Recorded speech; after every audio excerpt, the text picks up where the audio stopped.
eu vou te contar o primeiro passo para você se tornar um líder de seita hoje. Em 2023, a Netflix lançou a série Como se tornar um líder de seita, uma série documental de 6 capítulos que tem um formato bem satírico e ela objetiva apresentar de forma irônica o manual, o passo a passo que muitos líderes de seita utilizaram para atrair e controlar seus seguidores. E cada episódio ela analisa uma estratégia por meio de um líder de seita, uma suposta estratégia que ele usou para conseguir criar, fidelizar esses seguidores e fazê-lo seguir. E fazer o seguidor segui-lo até a cadeia ou a morte.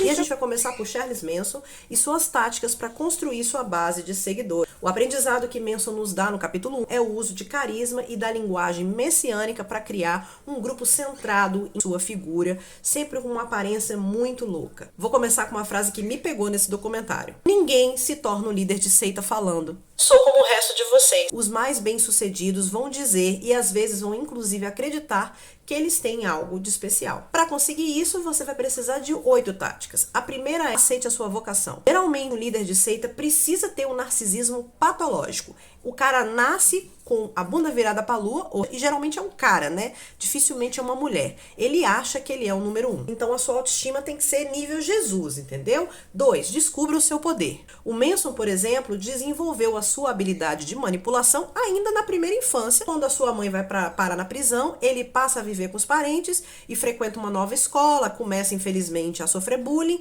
e aí ele passa a manipular um grupo de meninas para protegê-lo contra esses bullies. No final, as meninas levaram a culpa pela violência, denunciaram ele, mas ele falou: não fui eu. Terceira tática: identifique o seu dogma. Crie seu próprio sistema de crenças único, que de preferência gire em torno da sua figura.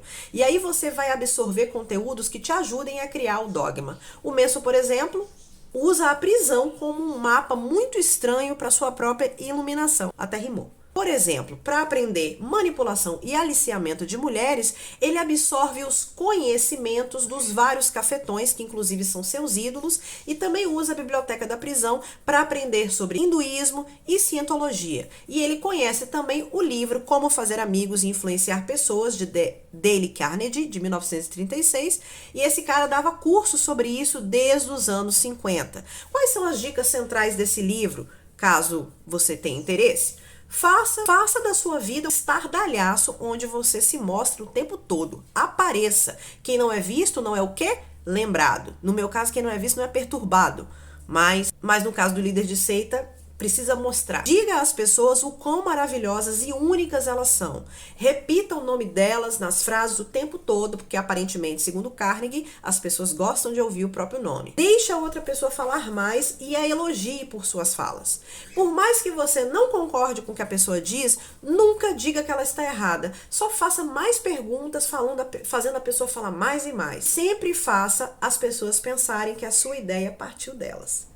Tática seguinte: crie a sua persona. A forma como você se apresenta para o mundo faz diferença. A aparência de que você consegue fazer coisas extraordinárias que ninguém mais é capaz de fazer é importantíssima. Por isso, você precisa desenvolver o seu carisma natural. O Manson, por exemplo, chegou a tentar ser cafetão por um tempo, numa das suas saídas da cadeia, não deu muito certo. Mas por quê? Não era a hora certa nem o lugar certo. Mais tarde, ele desenvolveu melhor o seu carisma, a sua lábia, no lugar certo, que era a Califórnia, no verão do amor. Ficou atrás de hippies, mocinhas inocentes, que estavam ali esperando por um líder. Ele mesmo mudou a sua aparência, aquela coisa cabeluda, barbuda, para parecer um hippie amoroso, mas ao mesmo tempo perigoso, de propósito. Tática seguinte: encontre seu público-alvo. Procure seus seguidores por meio de características de suscetibilidade, como, por exemplo, ingenuidade, o que eu chamo de idealismo difuso, que é aquele idealismo que a pessoa não sabe muito bem o que ela está defendendo, ela defende tudo, com aquele senso de que um grupo forte pode mudar tudo isso que está aí. A juventude, por exemplo, essa faixa etária de pouca idade, pouca experiência, pode aumentar a suscetibilidade, já que nessa idade a gente não sabe muito quem a gente é, a gente quer questionar toda a estrutura do mundo, a gente quer desafiar os nossos pais, e claro, adeque o seu discurso às problemáticas que esse grupo enfrenta. O Manson, por exemplo, aliciava meninas muito jovens com até 14 anos de idade. Para umas ele era uma figura paterna, para outras ele era um grande líder ambientalista e assim por diante.